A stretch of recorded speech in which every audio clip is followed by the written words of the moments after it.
Final topic today. I did some work. I made a list of 10 college basketball players that I believe are the most slept on, unexpected, potential breakout stars for next season. Everyone on this list played less than 10 minutes a game last season. So I wanted to extend this to like 15. There were some obvious names that played like 12 to 14 minutes a game. I found 10 guys that literally did not play 10 minutes or more for their teams last season. I think they could become breakout star types, at least all conference types on their team this season if all goes well.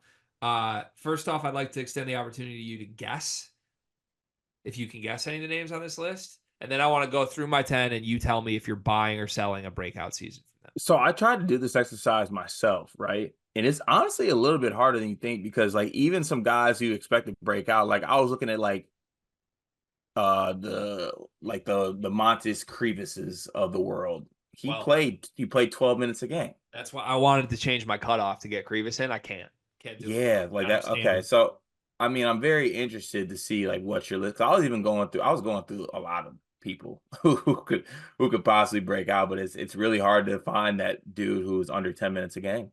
Do you have any that you found that are under 10 that you think will be on my list or no? Is Xavier Booker on your list? Xavier Booker's on the list. You're one Is for there only one. one Michigan State player? There's only one Michigan State player. Okay. Honestly, I think that's the only one that I really could come. Other ones were just kept missing the cutoff, like they were playing like 11 minutes, 12 Yeah. minutes a game. I think there's 3 or 4 that you could have stumbled your way to on this, but we don't need to suspend it any further. We can just go in. I'll give you my revealed list, and you tell me if you're buying or selling a breakout season for this Is player. DGL on the list? DGL's not on the list. Okay.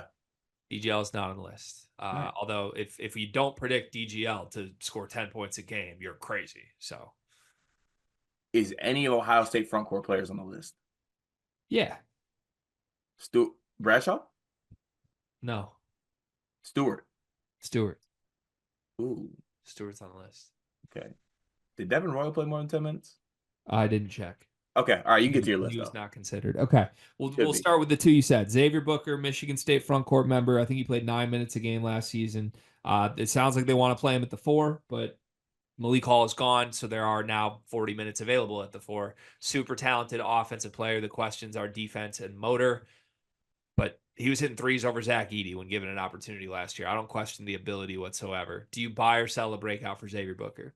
I buy it. I think with the opportunity that he's going to get, and honestly, to me, it seems like there's a clear pathway for him to play major minutes, and I think he will play major minutes, and I think that his talent will be enough to produce. Yeah, offensively for sure. And obviously, all 10 of these guys I buy breakouts for. I didn't put anybody on this list that I don't believe can have a breakout season this year. So Xavier Booker was one. Number 2 that you got was Sean Stewart, Duke transfer. Now he's at Ohio State. I do question whether him and Bradshaw can work together. But the bottom line for me was this: when Sean Stewart got opportunities at Duke last year, he was actually productive. He had some pretty solid production games when he just played 15 to 20 minutes. I think there's a world where he's the best front court player on Ohio State next year. Yeah, I had the same questions as you as far as fit and what it looks like, but even if they like pivot and Bradshaw doesn't work, a little more of an undersized front court and like a Devin Royal and Sean Stewart might work. So I like that pick. By the way, Devin Royal played 12 minutes a game last year. Yeah, so So he missed the cut. There you go. This is harder than it looks to find guys who really didn't play, but I found 10 I feel great about. This one shocked me that he didn't total 10 minutes a game, but he didn't. Aday Mara. he didn't play 10 minutes a game. Aday Mara played 9 minutes a game last season for UCLA. And Card, I have now swung around completely on this. I'm convinced that Aday Mara may actually be good. They And just don't that play him. Mick Cronin just didn't play him. Last season, he averaged 3.5 points and 2 rebounds and almost a full block in 9 minutes a game. If he played 40 minutes last year, he averages 15, 8, and 3 blocks with 2 assists. Like, I think he might just be good. I think UCLA, like, they forced all the other foreign dudes out. They clearly don't believe in him. They didn't force Aday Mara out. And I don't think they got a center in the portal that I believe is better than Aday Mara or is going to block him. So I see a path to minutes here. Yeah, I like that pick. Oh, I can't believe he only played 9 minutes. Is Visage on this list? Visage is not on this list. Ah, I think surprise. Adu's in his way. Okay, I agree. But I like that pick. I had no idea that Damar didn't play that much. Yeah, what I think everyone on this list has a real path to a role for me. That's the thing, and that would eliminate guys like DGL, even if you're high on DGL. Right. There's obvious guys who might be in the way of DGL. Next on the list is a guy I expect to start for a really good team, Miles Colvin. You should have guessed him. He played 8 minutes a game last season for Purdue, but he shot 41% from three. All the advanced metrics say he was one of the most efficient role players in the country. Now he's going to have a bigger role. They're putting clips out of him doing on-ball stuff. Could be maybe the premier non-Braden Smith perimeter guy if all goes well. Do you buy a breakout from Miles Colvin? I do. I think he's going to be really good. He's a shot maker. I also even seen some things in the short clips that Purdue's channel has posted, and like he did some things off the dribble. I really like that pick. Surprised you didn't go Wilberg. I'm not surprised by that. Next on the list is a guy. This is the only guy on the list I didn't actually check to make sure he played less than 10 minutes a game, but I'm so confident he did. And I'm right. New situation for old longtime friend, Cart, familiar face, Connor Essegian. Hey, free my guy. Connor Essegian, I'm not saying he's going to be an All-American, but he was a great scorer for Wisconsin as a freshman in an ugly Wisconsin offense with a coach that didn't believe in him. He was 12 points a game, 36% from three as a true freshman in 27 minutes. Sophomore year, he just doesn't play. Now he steps into the Keisei Tominaga role. Like, do you not see some opportunities there? Like, he's going to be unleashed as literally Keisei Tominaga 2.0, in my opinion. He might not do anything but shoot, but he's going to get him up, and I think he can hit him. I believe in a breakout for him. I like that. Is this cheating the system by picking a guy who played 27 minutes the year prior? No. Okay. Feels Nope. like it. Nope, because it's a breakout based on what they did last season. Okay, It's you're not right. a problem. But just All to right. offset that, I'll give you a guy who's done nothing before. Riley Davis going to like me on this one. You tell me North Carolina didn't get a front court guy? That seems like disaster, right? Or maybe it seems like opportunity for a guy like Zayden High. Excuse me? Maybe. Gregory. I liked Zayden High a lot as a recruit. I believed in him. I still believe in him. And I think if they had gone and gotten some transfers, there's a world where Zayden High is like, peace, I'm out, peace out, A-Town, go somewhere else. Instead, he kind of has everything in his lap now. Like, let's see what you are. If you're good, just win the role, win the minutes. He could be good. Zayden High could be the big on this team. He only played 4 minutes a game last season. He only played 103 minutes total. We haven't seen what he's capable of. But as a recruit, he could do a little bit of everything. Really versatile guy. I'm still buying the pedigree there. I like that pick. I mean, he was a guy who in high school, like at the worst, like he's a guy with size and athletic ability. Yeah. And they could use that. Yeah, for sure. Okay. So just to be clear, you're buying every single one that I've said so far? I might be buying Zayden High a little bit less, only because unless Riley tells me differently, is he going to be blocked by like the Lubins and the Jalen Washingtons? I think so. Okay. So out of the ones I'm not buying, I mean, I'm buying a good amount of these. But I would be skeptical on this one and skeptical on Daymara because, like, why didn't he play him last year? He's just going to all of a sudden play him again. Yeah, I could see that. Yeah. Okay. Yeah, I could see that. All right, this one I think is going to shock you. Maybe it shouldn't though. How about a little Miro Little? Miro Little going to Utah, huh? Okay, Miro Little. actually, nah. One, I love where your head's at. Two, I love this given his location because one, I was a big Miro Little guy coming out of high school. He was really good at Sunrise.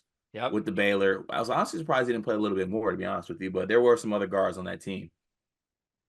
Davion Smith went to Utah this past season, and he was a do-everything, incredible point guard. Yep. That spot is voided now. Yep. Miro Little could be that. Yep. Yeah, so you're looking at a Utah team who, I mean, shit, last season had some very good guards. Their guards last season I mean, they had a good team in general. Their front court was also very good, right? But Mhm. like Davon Smith, Gabe Madsen, Cole Bajima were all like 10 a game to 13 a game guys. All those guys in theory are moving on. There's some openings here. I think there could be a world where Miro Little's just awesome. He's been playing like Olympic stuff, like been a big FIBA summer for Miro Little, and by all accounts, he's looked great. So Mhm. forgotten name. People, I don't think people are even familiar with who he is because he didn't get an opportunity at Baylor, but I still really believe. Next name on this list is a former McDonald's All-American who's going to a school where transfers become stars every single season. Omaha. Omaha Billieu from Iowa State. The problem with Omaha is nobody actually believes Omaha is good at basketball. Yeah, I really struggle with when I ask people about him, they say, I mean, he's physically just special, monster athlete. Don't know if he knows how to hoop. Sure. Um, isn't there a pretty clear pitch with him the way Efton Reed ended up at Wake though? Like Efton Reed stunk at LSU, stunk at Gonzaga. Everyone's like, yeah, he was a 5-star recruit, but he stinks. And now he had a good season at Wake. It wasn't great, but he started every game, 10 points, 8 rebounds. Like that would be a breakout season for Omaha, right? Omaha just set screens for Hunter Salas, roll, catch, dunk, Yeah, rebound, I think it defend. can work. I think it can work. Two left. We did one Duke out transfer. We got to do the other. TJ Power only played 7 minutes a game last season. He was once on the Sleepers program for an interview. I still believe in his shooting ability for sure, and I think he's actually going to be asked to play big minutes. See, I believe in everything that you just said. My reluctancy here comes with the fact that it's Virginia. Yeah, but Virginia always has good bigs that can shoot usually. Can I propose a trade? You want to trade Omaha Billieu for TJ Power? No, this trade doesn't have to do with anything, and I know the other team won't accept this, but I want to trade Mason Miller from Creighton to Virginia for TJ Power. I would like that. I would really like that. Yeah. I think both teams say no to that though, but I Hmm. would like that. Hmm. Final one on my list. You're gonna laugh at me. Is it a player on your team? Once, Once on your team. 110 minutes a technically game. twice, You said what? technically twice. Who's this? I'm afraid to say it out loud. Who is it? He looks good right now. Yusuf Kayet. You saw the tape. I saw it too, Cart. Hear me out. Can I give the pitch? Permission to give the pitch one time. Can you admit that he might be a Lebanese merchant? Yeah, but permission to give the pitch. Pitch. This might be all Juwan Howard's fault. Oh. Juwan Howard botched everything he touched.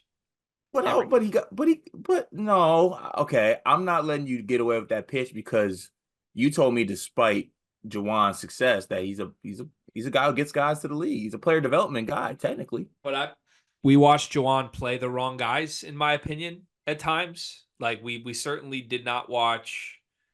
I don't know. Like if a player needed like anything other than just showing up to Ann Arbor ready to go, I don't think they got a ton from Juwan. They didn't get like cultural development, and Yusuf needed hands holding. I think it's clearly a guy that needed a little bit of something. And I don't think he got it. I think he fell out of favor very quickly. Juwan wrote him off. I mean, he didn't get opportunities over Jace Cart. Like I don't know how you can even say that. How can you watch the film of Yusuf Kayet 2 weeks ago and tell me that guy didn't deserve opportunities over Jace? Yeah, So that's a very valid point. I don't know. I'm not saying he's great, but I think he found his level. We always say find your level. Bowling Green. Could he be like MAC player of the year? There's a world where that happens. I said I would accept your pitch if you went through the whole pitch without referring to him as yo-yo. So I accept your pitch. Okay. So it seems like you accepted my pitch for pretty much everyone here. Can we now put those 10 players in order of most to least likely to break out? Yeah, you were very, very deep in your bag on that one. Thank you. Appreciate it. Good, It's good on Ade you. Mara, Miles Colvin, Connor Season, Zayden High, Xavier Booker, Miro Little, Omaha Billieu, TJ Power, Sean Stewart, Yusuf Kayet. Give me the most to least likely players to break out. Hmm. So there's got to be opportunity. That's got to be massive. I think I might go. I I might want go. I want Miro Little one. I was just gonna go Miro Little one. Okay. Miro Little one. A Siege 2. Ooh. Booker 3. You got to talk me into Booker 3. Why I would think he's gonna Booker be ahead of Miles Colvin? more opportunity than Miles Colvin. What's the difference between starting small forward versus starting power forward? We're sure Miles is starting. Yeah. I mean, I don't who else would without Cannon. Oh, if It's they Fletcher, no Heidi, Colvin. Fletcher Heidi. Well, what if wait? But what did they do? TKR Jacobson, I mean, TKR big. I guess if you think they're going too big, then they would move somebody off the Yeah, bench. I was kind of assuming they were going to go too big, and maybe Colvin gets pushed Okay, out for. that's fair. That's All fair. right, so I want to go Booker Colvin. Um, and then like I think now you get to the guys that maybe will have less opportunities. I would go Mara. I would say Ade Mara has a lot of opportunities. Yeah, Ade Mara. And then I think I would go TJ Power, Okay. then Sean Stewart, and then Zayden High. Did I miss someone? I did miss two people. Sean Stewart, Zayden High. We have Omaha Billieu and Yusuf Kayet left. Okay, so put Yusuf after Mara, actually. What? So he's at Bowling Green. He's probably going to play 30 minutes a game. He's going to cook. Okay. All right. And then Billieu last. Yeah. Okay. All right. There you have it.